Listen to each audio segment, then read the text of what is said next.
Since its founding in 2010, the Afghanistan National Institute of Music has provided a unique education and music training to Afghan children.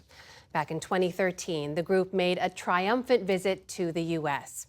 This month, 3 years after the Taliban retook control of Afghanistan, they returned amid a completely changed world.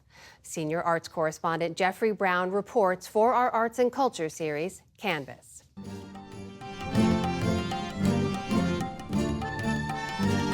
A recent evening at Washington, D.C.'s Kennedy Center for the Performing Arts.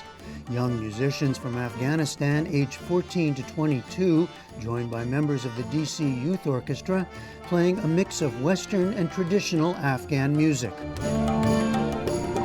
Joyful sounds, a hugely appreciative audience. But never far off, says the founder of the Afghanistan National Institute of Music, Ahmad Sarmast, a sense of grief and pain. We come here to let the world know that Afghanistan is today a silent nation.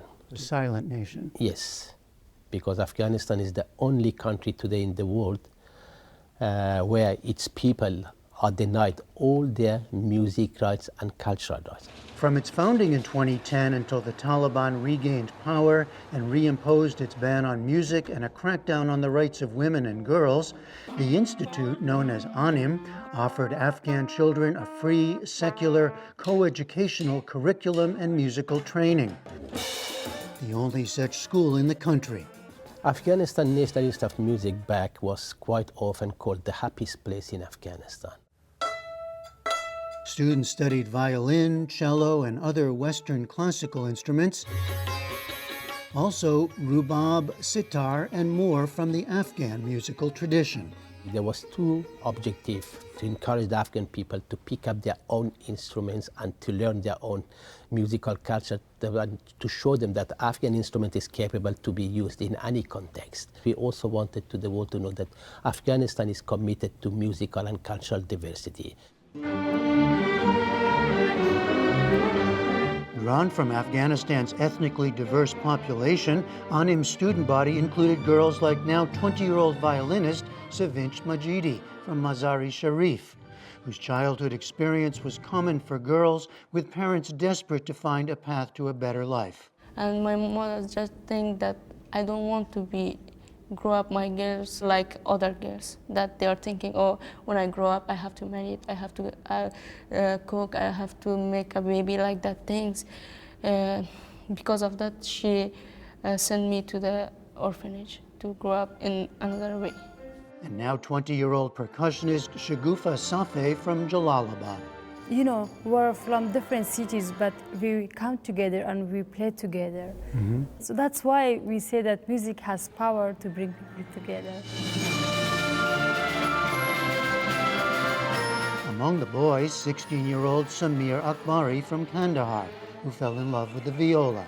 It was a new instrument, but also a very new experience. Everyone was in the same class, boys and girls. They was eating together, playing together, making music together.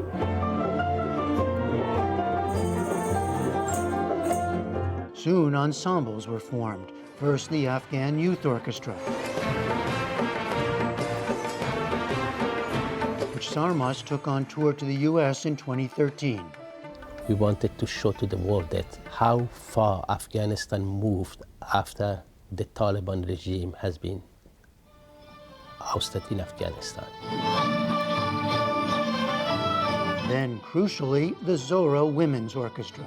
I think the main idea of that, to show the Afghan men that girls also can do without men, without taking help from them. They can do everything. They can do anything without the men. Yeah. And they can make music together. Yeah, of course. They can do everything. But on August 15th, 2021, everything changed. I went to my school. There's a lot of people running, and they said that Taliban is now in Afghanistan, in Kabul. They're in Kabul. Go to your home. Within hours, the invading Taliban targeted the school, burning books and destroying instruments. A week later, the ransacked buildings were turned into a Haqqani Taliban barracks. We went to the safe house and we were there like for 1 month. I couldn't see outside and it was too hard for me. I had a hard depression and yeah. After several months in hiding, Sarmas negotiated the evacuation of students and staff, most leaving family behind. First to Qatar, then to Portugal, where Anim has been based since, first in Lisbon, now in Braga. There, Portuguese conductor Tiago Moreira da Silva began working with them. He knew nothing of Afghanistan or its music, he says, but was completely transformed at the very first meeting. I started to cry, because it was so special to be around them.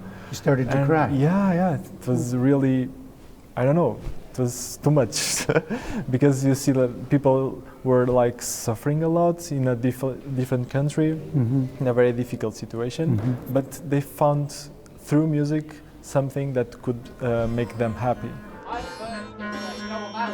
Happy, yes, but also, says Shagoufa Safeh, a deep sadness. I didn't want to leave Afghanistan, but my father said that you're a musician, you're a girl, there's no future in Afghanistan for you.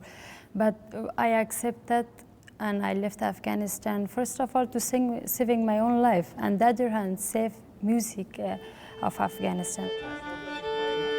With the world's attention turned elsewhere, that focus on preservation is an even more urgent goal of the musicians. All the performances that we are doing and all the speeches and the interviews and publicity and media publicity that goes around, it helps to bring back Afghanistan to the radar of the international community. It was a message they brought this time to Carnegie Hall in New York and to the Kennedy Center, where they were joined on stage by internationally renowned American soprano and longtime supporter Renee Fleming. Oh, I know you're having a wonderful time because I was in the audience listening too. You sound fantastic. And they performed for an audience that included many from the exiled and emigre Afghan community. I feel really, really good when I see my Afghan people that support us and they clap for us. I think Anim and Afghan Youth Orchestra, Zohra, it's a symbol of hope. Ahmad Sarmast is now working to bring several hundred family members to Portugal, including younger siblings he hopes will take up instruments and keep the music alive.